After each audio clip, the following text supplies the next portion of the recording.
Only those who dare to fail greatly can ever achieve greatly, Robert F. Kennedy once said. When I failed at something that I loved very much, I thought I would never succeed.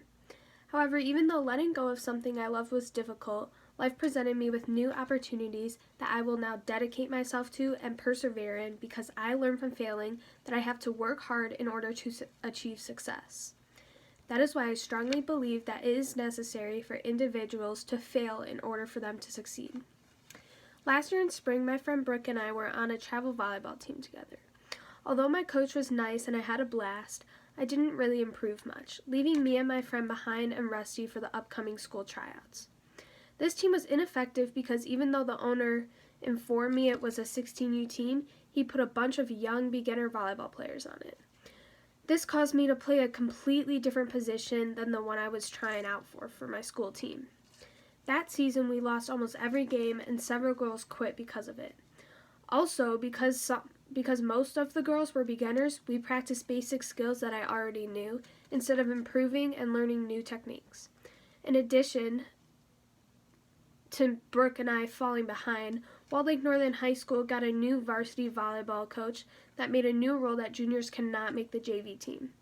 So not only did we not make the varsity team, but we were shocked and devastated that we didn't place on a team at all, therefore ending both of our volleyball careers. After the tryouts, I was lost and distraught without volleyball. Volleyball is what made me happy, competitive, and kept me busy. Without it, I constantly felt more bored and stressed and had no idea how to solve it.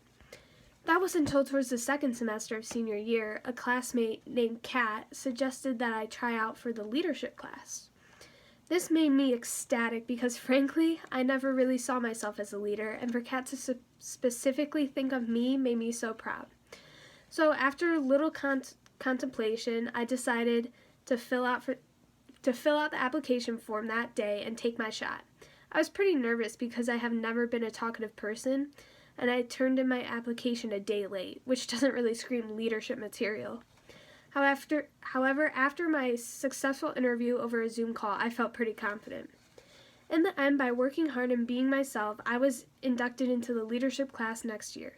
Even though the class hasn't technically begun yet, we have had several Zoom meetings to discuss and organize for important school events. Now I am thrilled for my senior year and to be involved in my school once again. Before leadership came along, I believed there was nothing left for me to do in high school, and I felt like a failure because I didn't make the volleyball team.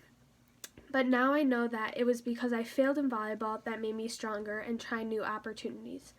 Furthermore, failure taught me to work even harder and to always be myself in order to achieve success. Now, because of this experience, I have grown as an individual and currently believe that failure is not the end of the world, but the path to success.